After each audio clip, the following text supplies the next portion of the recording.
देश के गरीब लोगों के लिए और भी षड्यंत्र हुए। जब देश में लोकतंत्र आ, तो पहले तो राजन का राज रहा करते हैं, तो रानी के पेट से जो बहू पैदा हो जाए, आंधर कांगर को भी कुछ भी पैदा हो जाए, गुंगा वो कुछ भी हो जाए पैदा, टेढ़ मेढ़ कैसा भी, वो ससुर राजा पैदा होते हैं। तो बाबा साहब नसबंदी गए हिंद रानी के, राजा पैदा हो बंद हो गए। तो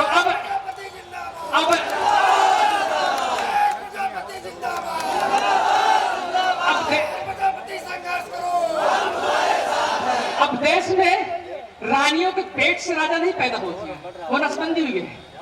अब गरीब घर में भी गांव का प्रधान बनने लगा लोकतंत्र की बदौलत। जिला पंचायत सदस्य बनने लगे रमेश साहू जी जैसे, जितवा यादव जैसे, ब्रजेश प्रजापति जैसे कुम्हार विधायक गरीब आदमी बनने लगे। तो देश के उद्योगपतियों के पेट में दर्द हुआ और बोले अगर गरीब आदमी विधायक और सांसद बनने लगेगा तो चूंकि देश में गरीबों की आबादी ज्यादा है और लोकतंत्र में जिसकी आबादी ज्यादा है, नियम तो यही कहता है कि शासन भी उन्हीं लोगों का होना चाहिए। तो बोले अगर ये गरीब लोग अगर विधायक और सांसद बनने लगे तो गरीबों का राज हिंदुस्तान के अंदर आ जाएगा। तो बोले गरीबों को विधायक और सांसद और प्रधान बनने से रोका जाए। जय प्रजापति जिंदाबाद, जय प्रजापति जिंदाबाद। अरे विरोधी देख लो जनता किसके साथ है, अरे विरोधी देख लो जनता किसके साथ है। जय प्रजापति संघर्ष करो, जय प्रजापति संघर्ष करो। तो उन लोगों ने कहा कि गरीबों की को लोकतंत्र से दूर किया जाए, इनके विधायक सांसद नहीं बनना चाहिए। तो षड्यंत्र रचा, बोले कानून बना करके किसी को वोट के अधिकार से और किसी को चुनाव लड़ने से नहीं रोका जा सकता। तो बोले तरीका का कहीं देश में ऐसा माहौल बना दिया, देश में प्रत्येक नागरिक के मन मस्तिष्क में ऐसी भावना भर दो कि गरीब आदमी लोकतंत्र में भागे न ले।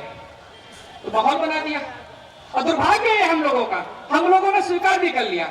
आज अगर भैया कहा है कि हमें विधानसभा का चुनाव लड़े, कहा बांदा से, तो बांदा जानबूझ के बोल रहा हूं, बांदा जानबूझ कर बोल रहा हूं कि बांदा विधानसभा से शायद भैया कहा चुनाव लड़े खातिर। तो सामने जितने बैठे तो कहेंगे कि कितना खर्चा करेंगे। कोई नहीं पूछता है कि आपके पास जनता कितनी है, आपकी जनता में पकड़ कितनी है। सब यहाँ पूछिए कितना खर्च करिए, क्योंकि देश में ये माहौल बना दिएगा कि अगर किसी व्यक्ति को विधानसभा और लोकसभा का चुनाव लड़ना है तो करोड़ों रुपए खर्च करने की हैसियत रखने वाला व्यक्ति होना चाहिए। अब करोड़ों रुपए खर्च करने की हैसियत रखने वाला व्यक्ति एक विधानसभा में अगर आप देखेंगे, जो हमारे पत्रकार साथी हैं तो वो ज्यादा जानते हैं, अगर गिनिए तो 10 से 15 मैक्सिमम 20 नाम आपको पूरी विधानसभा में मिले हैं। अब 3 से 3.5 लाख मतदाता है और उसमें सिर्फ 10 से 15 लोग ही आपको विधानसभा में 2 से 3 करोड़ 4 करोड़ रुपए खर्च करने की हैसियत रखने वाले व्यक्ति, ताकि गरीब लोगों को लोकतंत्र से में भाग लेने से रोका जा सके। अब तो प्रधानी भी 10 लाख 20 लाख 15 लाख 40 लाख में हो लगी। ये षड्यंत्र है गरीबों के साथ में, ताकि गरीब आदमी आगे ना बढ़ सके। मैं आप सभी के माध्यम से ये कहना चाहता हूं कि लोकतंत्र में धन की क्या जरूरत है। जिस तरीके से मैं आपके बीच में अपनी बात को रख रहा हूं, इसी तरीके से नेता लोग आते हैं, अपने विचार रखते हैं। अगर उनके विचार अच्छे होते हैं तो हम लोग वोट सपोर्ट करते हैं, और अच्छे नहीं होते तो नहीं करते। इतने तो है, लोकतंत्र कुछ और है। पर जानबूझ करके साजिश के तहत, और अब तो देश में ऐसे हालात हो गए हैं कि देश के गरीब आदमी, मैं तमाम आदमी से पूछता रहता हूँ कि भैया रात में सपना में सोचे थे तो विधायक बनिए, तो बात ही नहीं होगा। सपनों तक से हमारी राजनीति गायब हो गई, लोकतंत्र गायब हो गया। इसका मतलब हिंदुस्तान के अंदर आज की तारीख में लोकतंत्र नहीं है, फिर तो ये धनतंत्र ना हुआ। धनपति का ही बेटा विधायक सांसद होगा और उन्हीं धनपतियों में से ही मुख्यमंत्री और प्रधानमंत्री होगा।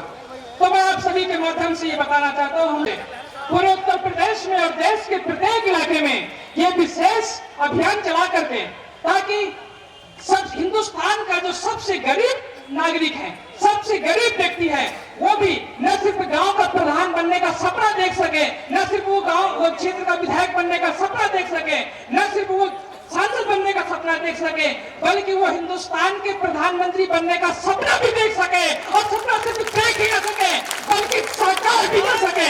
ऐसी व्यवस्था हम लोग लाना चाहते हैं। जिंदाबाद, जिंदाबाद।